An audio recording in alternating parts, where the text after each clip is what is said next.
Bulbs की दो किस्में हैं, ट्यूनिकेटेड बल्ब, स्केली और imbricate bulb. Tunicated bulbs having the foliage leaves foliage leaves store up for food and become thick and fleshy.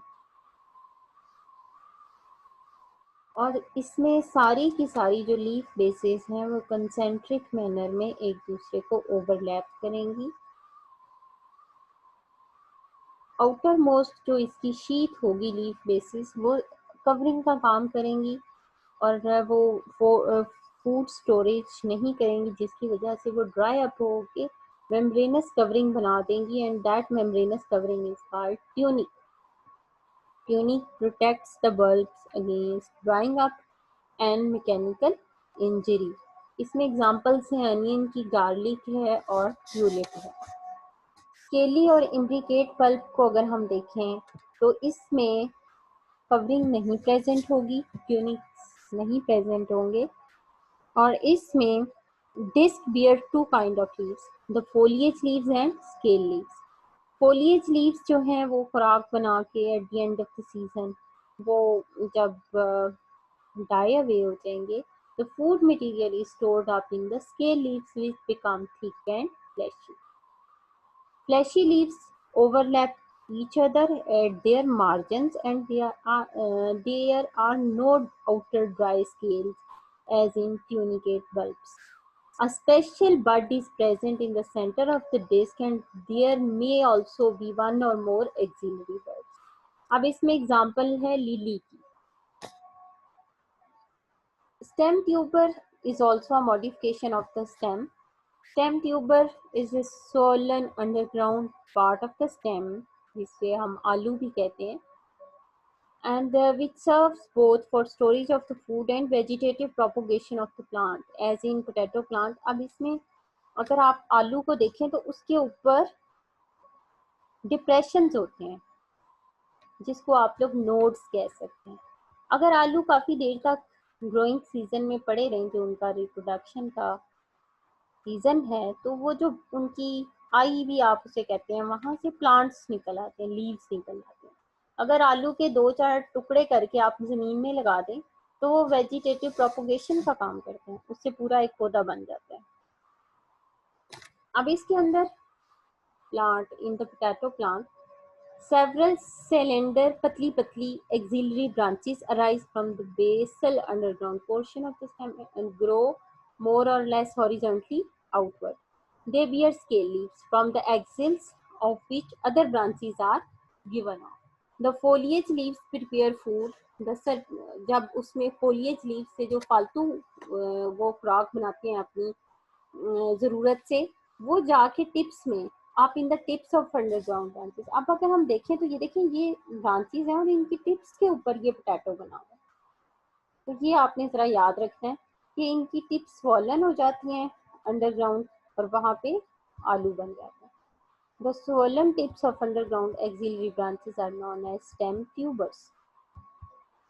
Potato tuber consist of several internodes bearing small scale leaves at the nodes. The axil of the scale leaves are groups of lateral buds called eyes.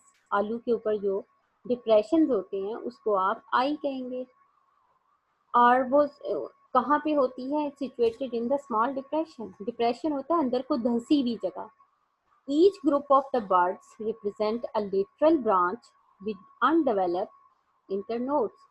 At an unattached end of tuber there is also an eye, which in reality represents a terminal branch bearing an apical bud. This is in short a modification of stem. इसके अलावा ये तो कुछ special थी, उसकी underground modifications थी stem की। अब कुछ स्पेशल मॉडिफिकेशन ऑफ स्टेम्स हैं जो कि आपको लगेगा नहीं कि ये स्टेम है। That's why the term is special types of stem, क्योंकि वो एक स्पेसिफिक फंक्शन परफॉर्म करती हैं, फिर उसके हिसाब से ही उसकी मॉडिफिकेशन होती है। And their stem nature, however, can be distinguished by their position, mode of development, and their internal structure. Some of these specialized stems will now briefly be discussed here. Stem tendrils. Stem tendrils, आपने पहले भी tendrils का word पढ़ा है।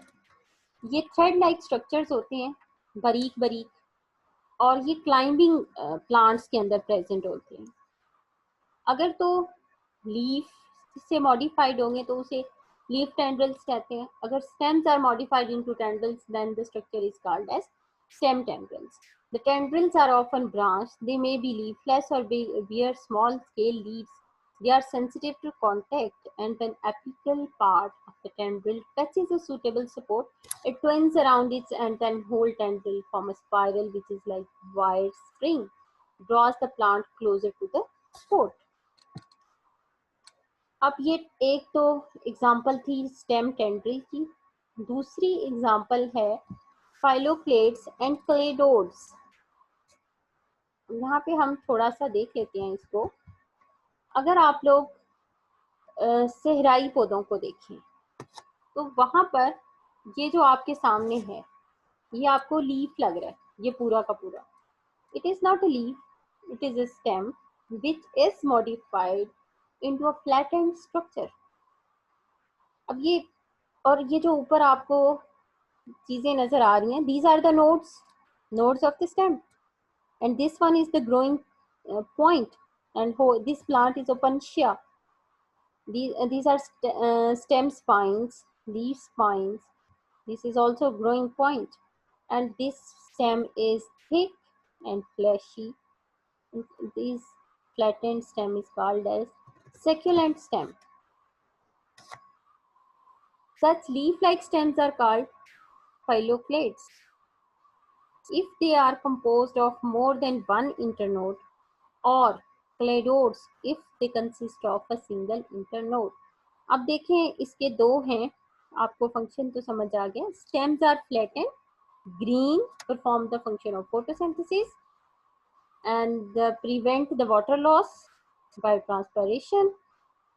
And if there are more than one internodes, the stem is called phylloclade. And if they consist of a single internode, then it is called as cladodes.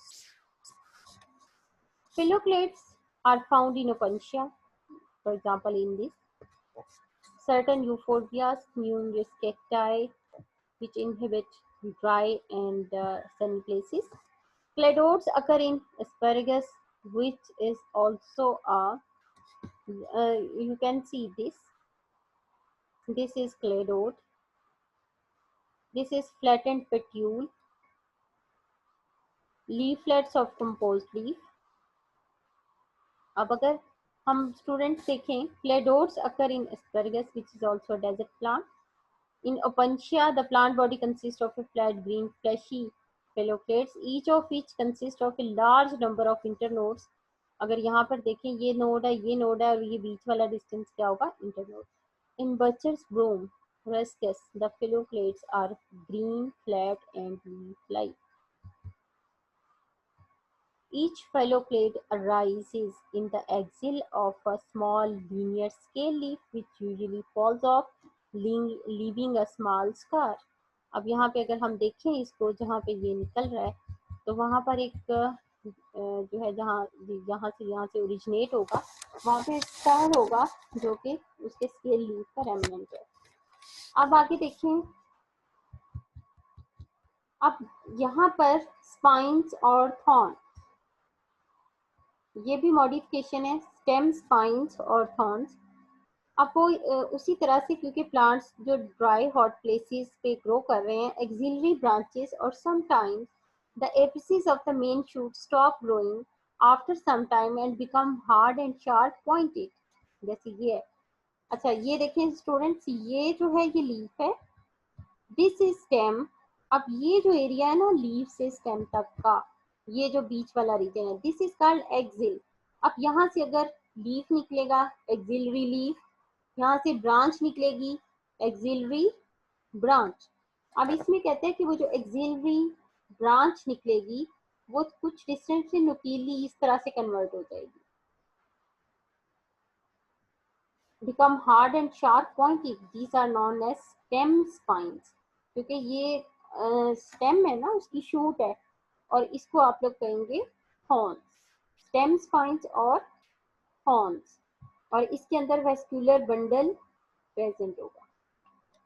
They can be easily recognized as stem structures by the fact that they occupy the position of buds and sometimes bear leaves and flowers.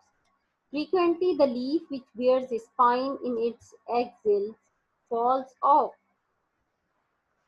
यहाँ पे ये वाला जो leaf है ना, जिसने ये branch निकाली है, ये यूजुअली झड़ जाता है और यहाँ पर एक निशान बाकी रह जाता है स्टेम के ऊपर. और बाज दफा क्या होता है कि ये जो बड है ये यहीं पे रहता है और ये जो लीफ है ये स्पाइन में कन्वर्ट है. ये दोनों केसेस हो सकते.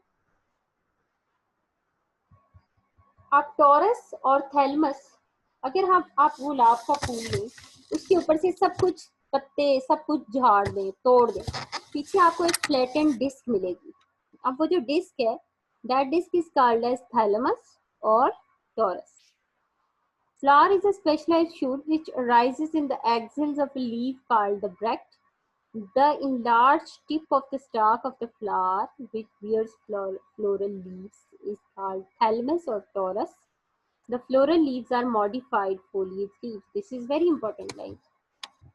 Floral leaves, sepal, petal, ये सब कुछ are the modified foliage leaves. यानी green पत्तों ने अपने आप को modify करके flower के parts बना दिए, इंक्लूडिंग गाइनो ओवरी, स्टेमन, ये सारा कुछ लीव्स की मॉडिफिकेशन है. फंक्शंस ऑफ द स्टेम अगर हम देखें, this is our last topic of the chapter, may be briefly stated as first one, bear leaves. Stem का मेन फंक्शन, इस पर फ्रूट होते हैं, फ्लावर्स होते हैं, सनलाइट में होती है ताकि फोटोसिंथेसिस कर सके. उसके अलावा ये वाटर की सप्लाई जमीन से ऊपर पत्तों को देती है, मिनरल्स की, सारा कुछ. प्रिपेयर्ड फूड ये लीव से डिफरेंट पार्ट्स में पहुंचाती है. It can also perform the function of food storage, for example in rhizome, corn, stem tuber. It can also conserve the water supply, perform the functions of foliage leaves, phylloplates, cladodes, to serve the climbing organs as stem tendrils, protect against attacks of the grazing animals, stem spines. They serve as organ of storage. ये again repeat ही है, storage food or rhizome, comb, bulb. They serve to serve as means of vegetative propagation. For example, rhizome, corn, vegetative. आपको मैंने जैसे potato का बताया, उसके pieces करके लगाएं तो वो उग जाता है. बल्ब भी इसी तरह, लिलीज हैं वो भी उनके हैं, उनको आप लगाएं और वो उग जाते हैं. सक्कर्स, ऑफसेट्स, ये सारा कुछ स्टेम की हैं मॉडिफिकेशंस. इसी तरह से ये कुछ क्वेश्चंस हैं, ये अकॉर्डिंग टू दीज क्वेश्चंस आप इस चैप्टर को प्रिपेयर करें, बल्कि पूरा ही याद करें.